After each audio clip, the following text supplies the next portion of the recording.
Right, it's time to talk numbers, and Sandra Penu is here to walk us through all that. Hello, good evening. It's bright colors, looking splendid. Well, just like I like you, I'm sure too. Yes, let's do business now. All right, sure. Not a lot to talk about the microfinance sector because of the cleanup exercise. So, all right. Good evening, my name is Sandra Sinama, and as always, I'm here for business. Ghana's financial sector has been hit by yet another cleanup. This time, it involves microfinance and microcredit institutions. Licenses of over 300 of them were revoked last week by the central bank. But in all this, a lot more questions have been left unanswered. The biggest of all is when the whole process will be over. Here's a report by Philip Ganda Namfuri.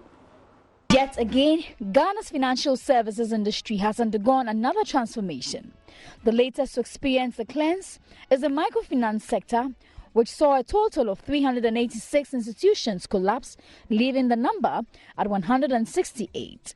With every financial purge, questions are raised about the manner in which it was carried out and whether or not it was the best alternative. However, the regulator believes there was enough time and warning for these institutions to correct their wrongs. Joseph Amwewa is the head of other financial institution supervision at the Bank of Ghana. I can tell you that every time we've done our work, we've written to them. Every time we have done on-site exam, we are giving them report. So based on what we find that's wrong with the institution, we are able to communicate these things to them. So these are things that are known to them. Through our off-site and on-site engagements, I can tell you that we are being through all of them, and we have engaged all of them.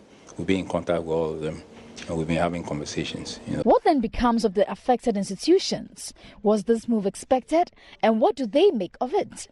Executive Secretary of the Ghana Microfinance Institutions Network, Yao Jamfi, believes that the move by the Bank of Ghana was the best. For those who use the services of these institutions, it is a step in the right direction as it sieved out the good ones from the bad, boosting their confidence in the financial sector.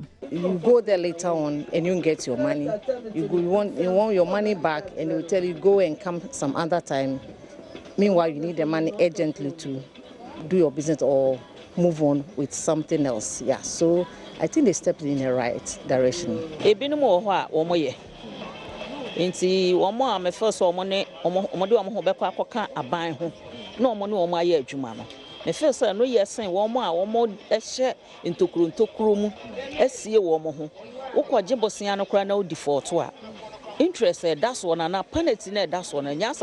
Well, after all this, the regulator still believes there is more work to be done in the microfinance space, which will include new rules and regulations as well as enforcement of pre-existing ones.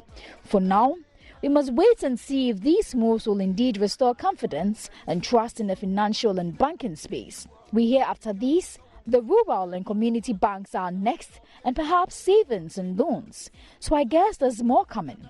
But when can we say it will all be over? Well, your guess is as good as mine.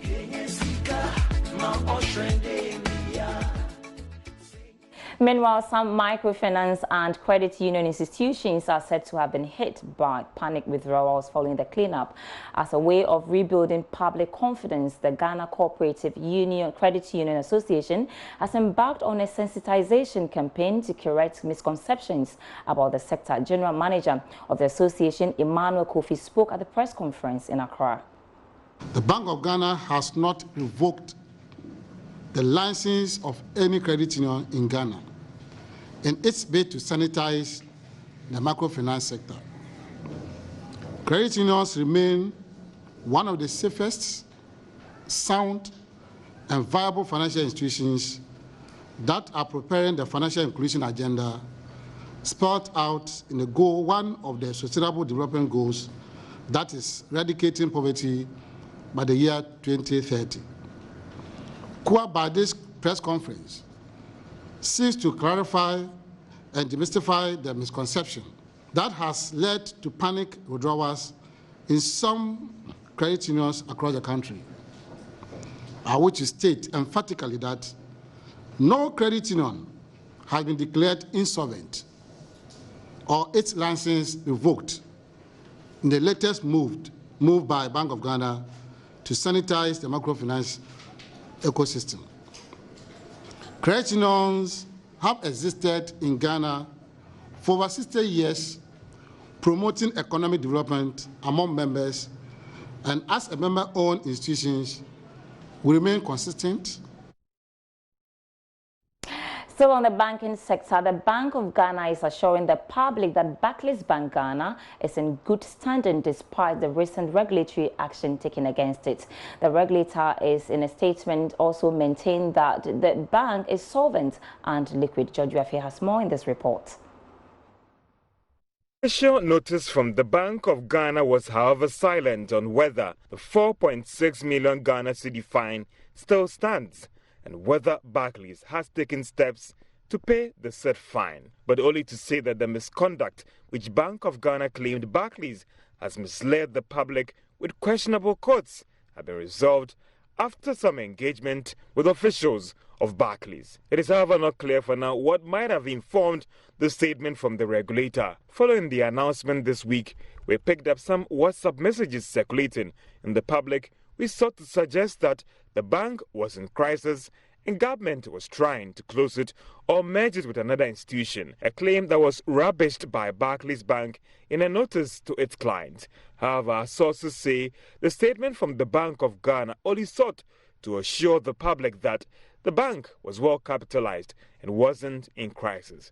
For some analysts, maybe the move by the central bank is to ensure that their regulatory fine doesn't end up causing a run on Barclays Bank Ghana.